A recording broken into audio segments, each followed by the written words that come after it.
अस्सलामु अलैकुम वरहमतुल्लाहि तआला वबरकातुहु। नहमदुहु व नुसल्ली अला रसूलिहिल करीम अम्मा बाद। फ़अऊज़ु बिल्लाहि मिनश शैतानिर रजीम बिस्मिल्लाहिर रहमानिर रहीम। अत-तलाक़ मर्रतान फ़इम्साकुम बिमअरूफ़िन औ तसरीहुम बिइहसान।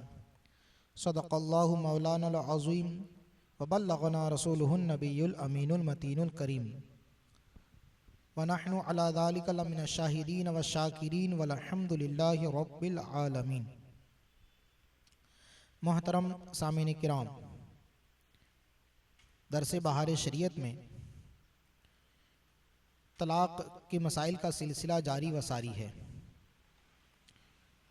तलाक़ के अक़साम बयान करूं इससे पहले एक बार फ़ुज़ व बरक़ात हासिल करने के लिए अल्लाह के हबीब मोहम्मद रसूलुल्लाह सल्लल्लाहु तआला अलैहि वसल्लम की मुक़द्दस बारगाह में दुरूद पाक का नजराना पेश करें। अल्लाहुम्मा सल्लि अला सय्यिदिना व मौलाना मुहम्मदिन मआदिन जूदि वल करम व आलिहिल किराम व इब्निहिल करीम व बारिक वसल्लिम। हुज़ूर सदरुश शरिया बदरुत तरीक़ा मुफ्ती अमजद अली अलैहि रहमा बार शरीयत के तलाक़ के बयान में लिखते हैं, तलाक़ की 3 किस्में हैं, हसन, अहसन और बिदई। तलाक़ अहसन ये है कि जिस तुहर में वती न की हो उसमें एक तलाक़ रजई दे और छोड़े रहे यहाँ तक कि इद्दत गुज़र जाए, ये तलाक़ अहसन है। यानी तलाक़ देने का सबसे बेहतरीन तरीक़ा ये तलाक़ अहसन का है। अब इसकी मुख्तसर वज़ाहत समाअत करें। जिस तुहर में वती न की हो, यानी औरत पाकी की हालत में हो और उस पाकी की हालत में उससे अभी वती नहीं की है और उसे अगर तलाक़ देना चाहता है तो उसको एक तलाक़ रजई दे। तलाक़ रजई यानी ऐसी तलाक़ के इद्दत में जिससे रुजू हो सके। अब जब उसने तुहर में जिसमें वती नहीं की एक तलाक़ रजई दी तो अब उसको छोड़े रहे, यानी रुजू न करे और उसको यूं ही बाकी रखे यहाँ तक कि उस औरत की इद्दत गुजर जाए। तो ये सबसे आसान और बेहतरीन तरीक़ा था कि जो मर्द के लिए भी आसान है, औरत के लिए भी बहुत आसान है। मर्द के लिए इस तौर पर आसान है कि वो अगर उस औरत से छुटकारा पाना चाहता है तो उसका मकसद इस एक तलाक़ देने ही से हासिल हो गया। और औरत के लिए इस तौर पर इसमें आसानी है कि उसकी इद्दत के अय्याम ज़्यादा नहीं होंगे, बल्कि उस तुहर के बाद जैसे ही हैज़ शुरू होगा तो फिर मुकम्मल 3 हैज़ गुज़र जाने के बाद वो इद्दत से निकल जाएगी और इद्दत से निकल जाने के बाद वो अपने रास्ते और शौहर अपने रास्ते। अगर औरत इद्दत के बाद भी अगर अपने इसी शौहर से शादी करना चाहती है तो कर सकती है, और अगर इससे निकाह नहीं करना चाहती, किसी और से निकाह करना चाहती है तो उसकी भी इजाज़त उसको रहेगी। तो तलाक़ अहसन में दोनों जानिब मियाँ और बीवी दोनों को फ़ायदा है कि शौहर को फ़ायदा ये है कि अगर इद्दत में रुजू करना चाहे तो कर सकता है, इद्दत के बाद अगर उसको अपने पास लाना चाहता है तो बगैर हलाले के वो अपने पास ले आए। और औरत के लिए ये फ़ायदा है कि इद्दत कम दिन गुजारनी पड़ेगी, सिर्फ मुकम्मल 3 हैज़ उसको गुजारना पड़ेगा कि उस तुहर के बाद जिसमें तलाक़ दी फ़ौरन उसके बाद जो हैज़ शुरू होगा उस वक्त से लेकर 3 मुकम्मल हैज़ होने तक उसकी इद्दत रहेगी और उसके बाद वो किसी और आदमी से अपना निकाह कर सकती है। तो इस तरीके से तलाक़ अहसन में दोनों का फ़ायदा है और ये सबसे बेहतरीन तरीक़ा है कि अगर कोई शख्स तलाक़ देना चाहे तो इस तरीक़े को अपनाएं। तलाक़ की दूसरी किस्म तलाक़ हसन है। उसकी मुख्तलिफ सूरतें हैं, जिसमें से कुछ ये है कि गैर मौतूआ को तलाक़ दी, यानी ऐसी औरत से जिससे दुखुल नहीं किया है, सोहबत नहीं की है, अगरचे हैज़ के दिनों में दी हो, तो ये भी तलाक़ हसन है। कि इस सूरत में गैर मौतूआ की, गैर मदखुला की और जिसके साथ खलवत सहीहा नहीं हुई है, एक तलाक देने ही से वो निकाह से बाहर हो गई और अब उसके लिए इद्दत नहीं है। या मौतूआ को 3 तुहर में 3 तलाक़ें दी, यानी जिससे सोहबत की है, जिससे हम बस्तरी की है, उसको एक तुहर में पहली, दूसरी में दूसरी तलाक़ और तीसरी में तीसरी तलाक़ दी, तो ये 3 तलाक़ें देना भी तलाक़ हसन में आता है। शर्त यह है कि उन तुहरों में उस औरत से वती न की हो, न हैज़ में वो तलाक़ दी हो, या 3 महीने में 3 तलाक़ें उस औरत को दे जिसे हैज़ नहीं आता, मसलन हमल वाली है या सन्ने अयास की उम्र को पहुंच गई है, तो ये सूरतें भी तलाक़ हसन की है। तो यही तलाक़ हसन की सूरतें हैं और इसी तलाक़ हसन को तलाक़ सुन्नत कहा जाता है। यानी इस तरीक़े पर तलाक़ देना ये सुन्नत के मुताबिक तलाक़ देना है। तो तलाक़ हसन की मशहूर मारूफ सूरत यही है कि औरत को एक तुहर में एक तलाक़, दूसरे तुहर में दूसरी तलाक़ और तीसरे तुहर में तीसरी तलाक़, तो ये तलाक़ सुन्नत की मशहूर मारूफ सूरत है। मगर इसमें ये बात याद रखना चाहिए कि रुजू करने का हक़ सिर्फ पहले 2 तुहरों में रहता है।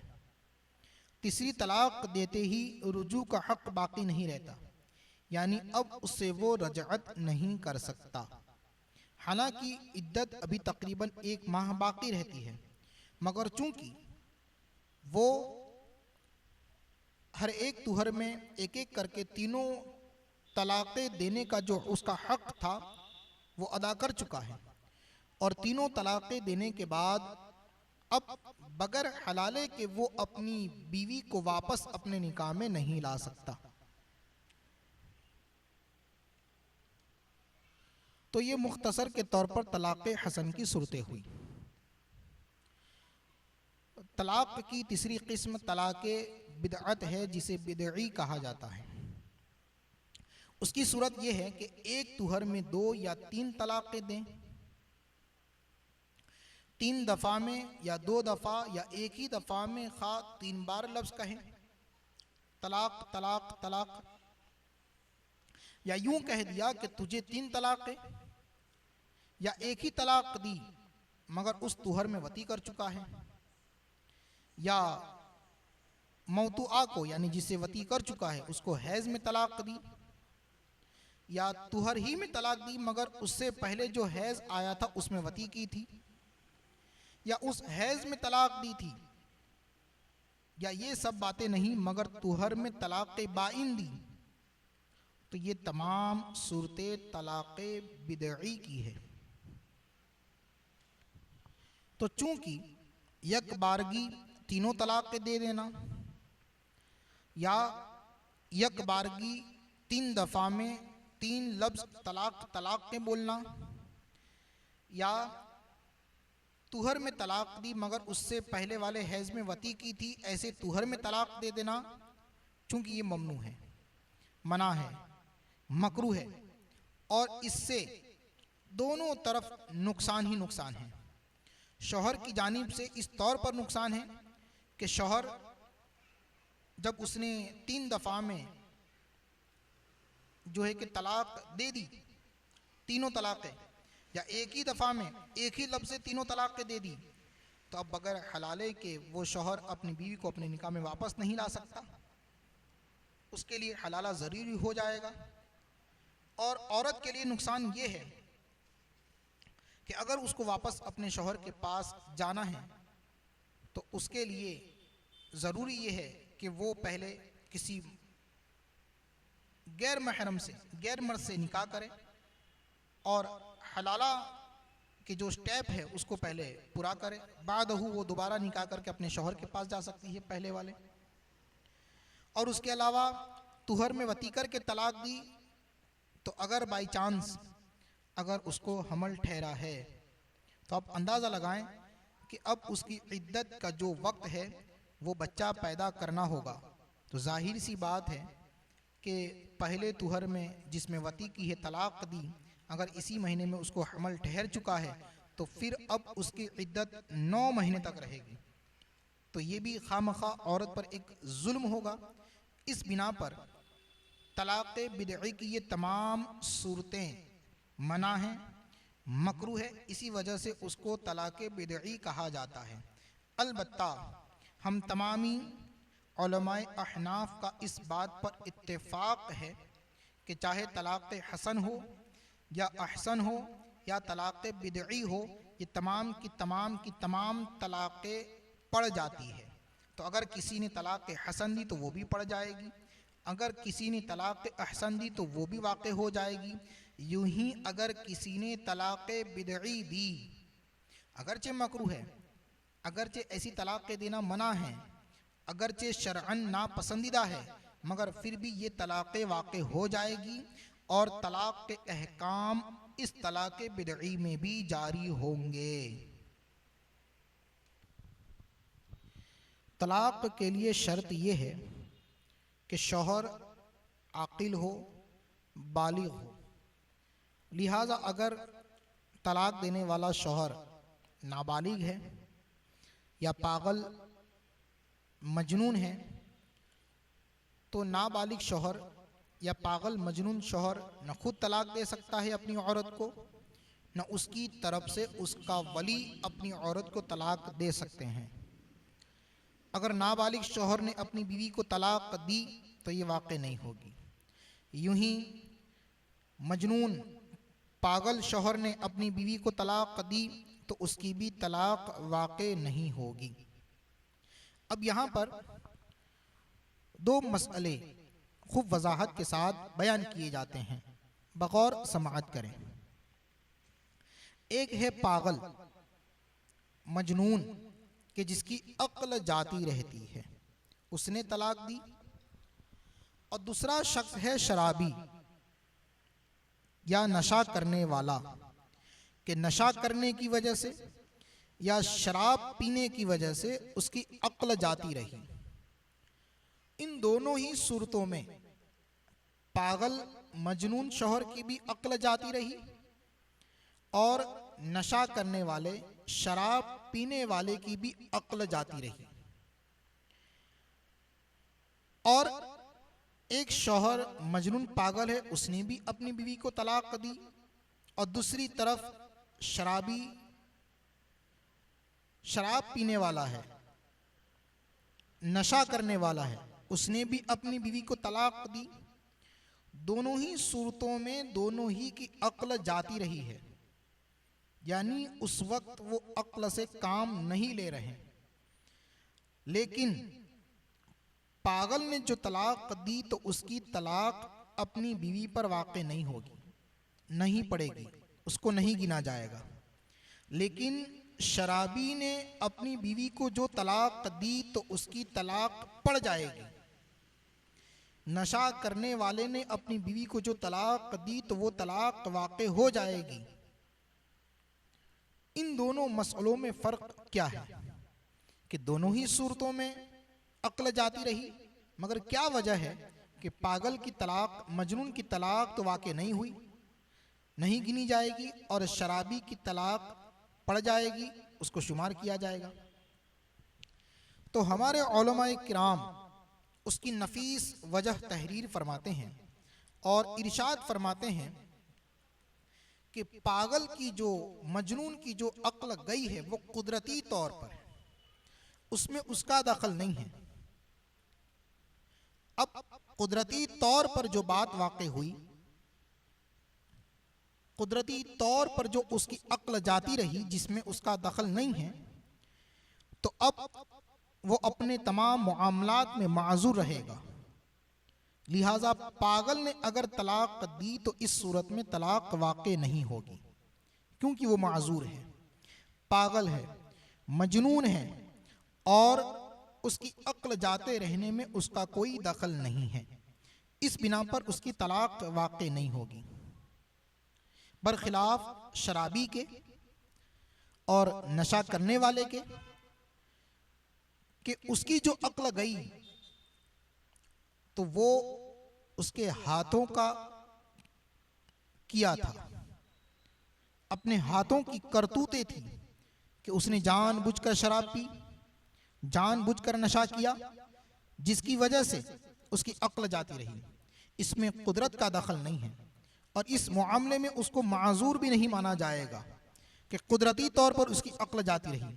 हरगिज ये नहीं कहा जाएगा, बल्कि उसने जानबूझकर अपने हाथों से शराब पी, नशा किया, जिसकी बिना पर उसकी अक्ल जाती रही। लिहाजा अब अगर शराबी या नशा करने वाला शख्स उसने अपनी औरत को तलाक दी तो अब उसकी तलाक वाक़ई हो जाएगी, क्योंकि उसकी यहां जो अक्ल गई है वो उसके अपने हाथों से गई, खुद उसने अपनी अक्ल को ज़ाय किया है, इसमें कुदरत का दखल नहीं है। लिहाजा अब दोनों मसले वाज़ेह हो गए कि मजनून की अक्ल कुदरती तौर पर चली गई और नशा करने वाले का होश और उसकी अक्ल उसकी अपनी गलती की बिना पर गई। तो कुदरती तौर पर तो वो पागल और मजनून माजूर है, मगर ये शराबी, ये नशा करने वाला माजूर नहीं है। लिहाजा मजनून और पागल ने तलाक दी तो वाक़ई हो जाएगी, नहीं होगी मजनून और पागल ने तलाक दी तो तलाक वाक़ई नहीं होगी, और शराबी और नशा करने वाले ने तलाक दी तो वो वाक़ई हो जाएगी, उसको शुमार किया जाएगा। अल्लाह तबारक व तआला की बारगाह में दुआ गो हूँ कि इसी तरीक़े से मसाइल फ़िक़हिया समझने और समझाने की तौफ़ीक़ रफ़ीक़ अता फ़रमाएँ। अस्सलामु अलैकुम व रहमतुल्लाहि तआला व बरकातुहू।